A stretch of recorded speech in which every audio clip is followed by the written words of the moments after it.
Welcome to Drive for Africa, your insightful hub for understanding the dynamic landscape of Africa's development in international relations. In our channel, we delve into the critical conversations surrounding Africa's journey towards economic independence and sovereignty.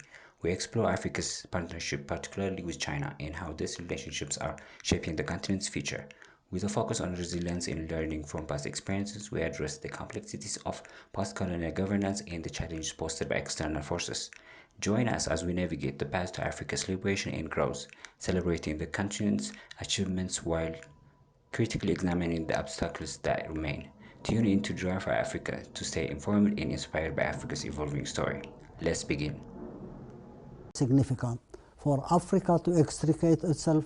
What China has done the last few decades in transforming the reality of Africa is only a beginning. And hopefully, the solidarity between China and Africa will create a synergy that will accelerate the process of extricating Africa from marginalization. Mr. President, in 2021, Eritrea signed a MOU with China on Belt and Road Initiative. Well, this initiative was proposed by China, but the benefits has been shared by the world. But at the same time, I think you've heard some of the different voices, especially from Western media, which accuse China of spreading the so-called debt trap. So what's your response to these claims, and how do you understand the Belt and Road Initiative? If there is any debt trap, it's the responsibility of those nations in Africa who have mismanaged their economies. You can't go back and blame China for any mishap. If you are planning an economy, if you have resources to mobilize, if you have goals to achieve in any area, in any sector, definitely you will have to have the correct policies, and you have to have the institutional mechanism to implement this. China would be willing to support and help, allow governments to borrow money, but ultimately the management issue falls on the responsibility of the African side. Now, blaming China for debt traps is simply defaming the achievements and probably trying to create some rift between African and Chinese contributions in the solidarity that has achieved the economic development we see today. One of the worrying things for these hegemonistic forces globally is China working with Africa to extricate Africa from the marginalization that it exists today and move forward in solidarity with the peoples of Africa. If there are mistakes done by African government, debt traps will have to be managed by learning from mistakes and correcting the handling of the economies that have failed into this trap. Mr. President, Eritrea is heavily sanctioned by the United States and some other countries. What do you think are the implications of those sanctions? And now it seems there's a tendency for some countries to label some developing countries as undemocratic and then use them as excuses to impose sanctions. How would you respond to that? It's the sick mind of hegemonistic powers. It's sick because why impose sanctions? What is the legality of imposing any sanction? What is the morality of imposing any sanction on any nation?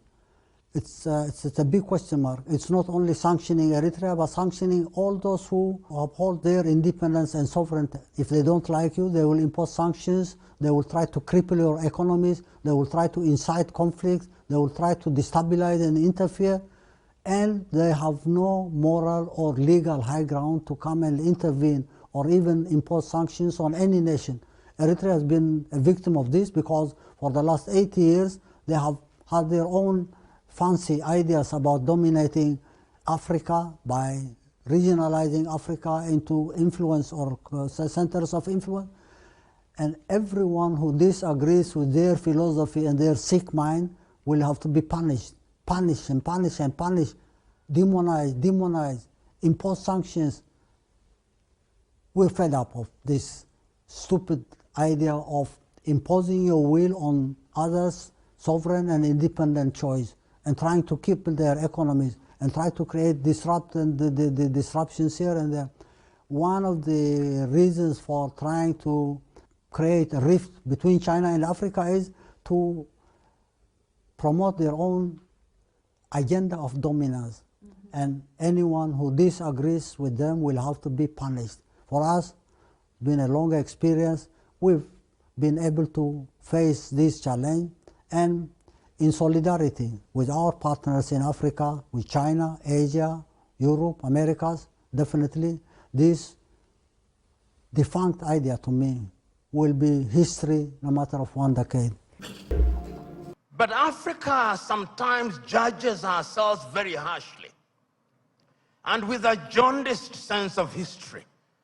The post-colonial African state, the oldest post-colonial African state is Ghana, 66 years only. Nigeria, 63 years only. And we often forget these very important and immortal words of John Henry Clark when he said that all African countries, upon regaining independence, started to conduct their affairs on the basis of systems of governments that were borrowed from Europe, and that none of them will ever succeed on the basis of borrowed systems. And as if he were a Jewish prophet, he is being proven right on a daily basis.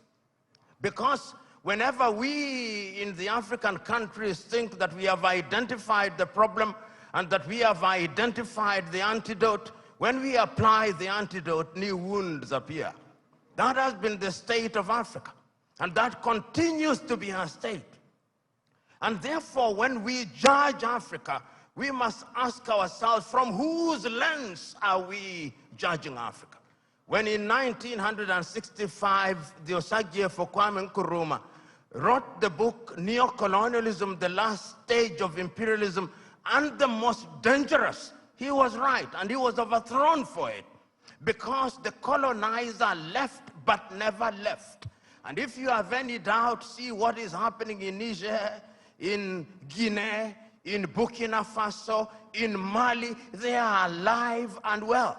And Africa remains the only continent in the world that is still referred to as Francophone, Anglophone, Lusophone, and now we are beginning to even call it Russophone and Sinophone and Indophone.